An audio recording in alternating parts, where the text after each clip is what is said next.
Welcome, in front of me I have MYKRONOZ ZeTime, and I'm gonna show you how to change the time format on this device.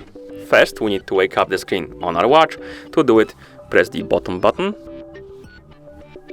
then swipe left on the screen, and swipe left on the screen again to scroll to the next page, and here tap on the settings icon. In settings, select the time option, and here tap on time format. And right here we can select the time format we like to use. We have 12 hours and 24 hours.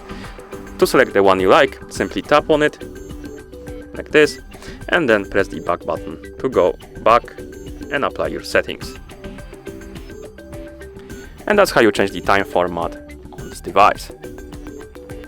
Thank you for watching.